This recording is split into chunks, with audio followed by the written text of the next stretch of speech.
going to be talking about reviewing relevant legislation to your proposal. So before, go to the next slide. Before you start writing or at your research stage, it's going to be important to know what has already been proposed, what's already in place, and to do so, it's helpful to know the best ways and the most efficient ways to find out what has been proposed in the past. So I'm going to briefly be talking about what the life cycle of federal legislation looks like to kind of give us an overview of what passing a bill usually looks like. And it can be similar at a state level as well. So a bill is first introduced before it goes through committee hearings and markup. A committee is basically the legislatures who have more specified specialty on a certain issue usually, and they can make further changes to the bill. Floor action is eventually taken, and then likewise it can be introduced into the other chamber where more committees in the other chamber will additionally weigh in on it, and then eventually it maybe becomes a law. So this is all to say that just because a law isn't in place doesn't mean it hasn't been proposed before. And because it's been proposed before and because it's maybe been introduced before, even if it's not a law, you can still find record of it online. And usually these things, particularly in the recent past, are pretty well documented, which unfortunately for us makes it so that you can have like you can find pretty easily, even if this has been conceived in its early stages before, which is going to be really helpful for your own research. So if you'd go to the next slide. Here's just an overview of the different levels of legislature, which Vinay touched on. But again, we have federal, state, and local. So it's going to be important to kind of think about at what level you're going to be looking at. And then if you go to the next slide, I'm going to talk a little bit more about local legislature. So especially if you're proposing something that relates just to local government or that's pretty hyper specific, it's really important to know the key players because that will help determine who's in charge of what and whose work or previous even like website you should be looking at to try to find the things that are going to be relevant to your particular piece. The Board of Supervisors in Los Angeles, where we are, for example, is just 5 people, but they have like 99% of the say over the LA County budget.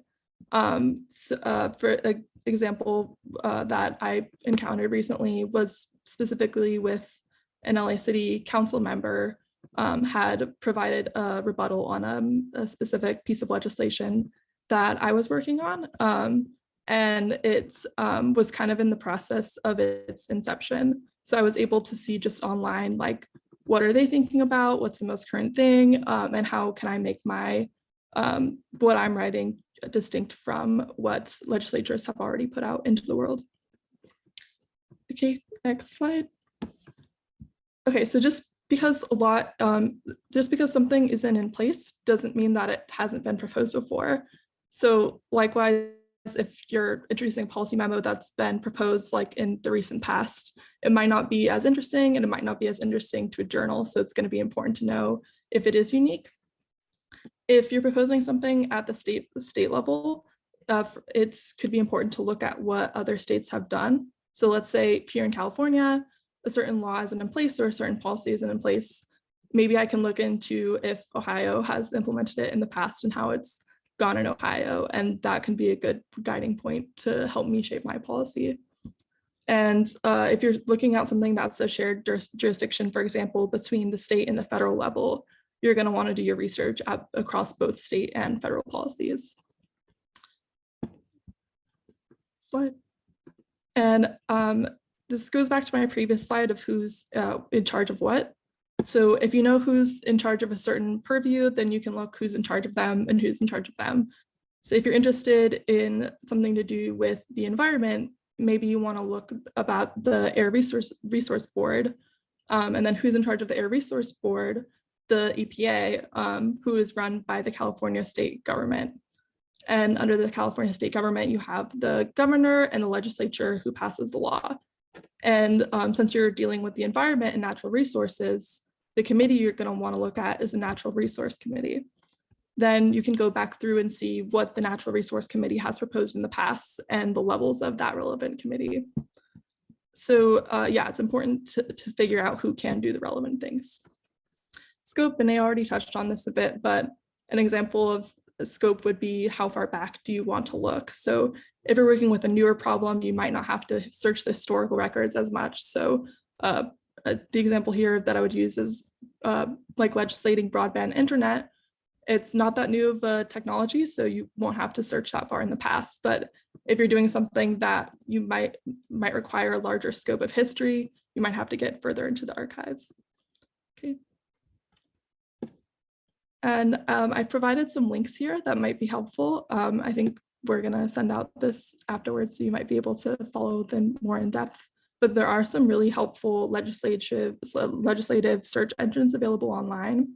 You can just Google and try to find Congress members or lawmakers' websites and kind of what their stance is, but their stance is not necessarily the same as what's been proposed in the past. So it's really helpful to have these specific search engines to be able to kind of see exactly what has been done. And I'm gonna try to screen share an example really quickly if we have time. I think maybe screen sharing needs to be enabled for my computer.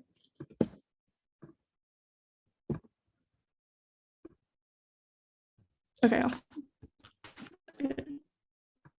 All right, this is it. Can you see my screen okay? Okay, great. So this is one of the links I've in the PowerPoint, which is congress.gov. This is a really great resource because it has historical and current records of what's being proposed.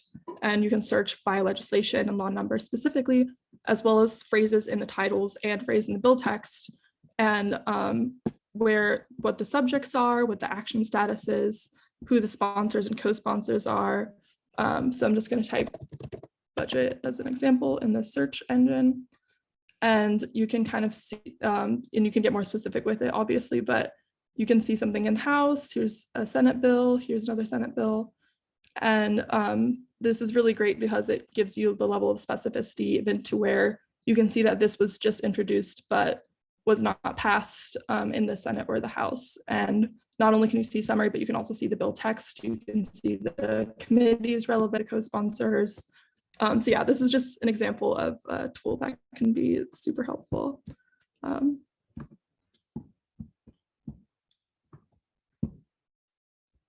Awesome, cool. Perfect, okay, great. Yeah, and then here is just a diagram again of the County of Los Angeles and how the power structure works here. But if you're researching in some other area, you can probably also do some sort of tracing of the how the power is divided and how the budget filters. We are actually, the Science Policy Group is coming up with a voting guide that should be released soon, so stay tuned for that. So with policy, it's really important to know where the money is coming from. And as I said, like maybe someone's website is different than what has actually gone down in the past. So the mayor of Los Angeles, for example, has declared that they're planting a bunch of trees, but that's different from what's actually happening in the pipeline. And what you want to know is the difference between what has actually been proposed and what's been tried to been implemented. Whereas if it's just someone saying empty words.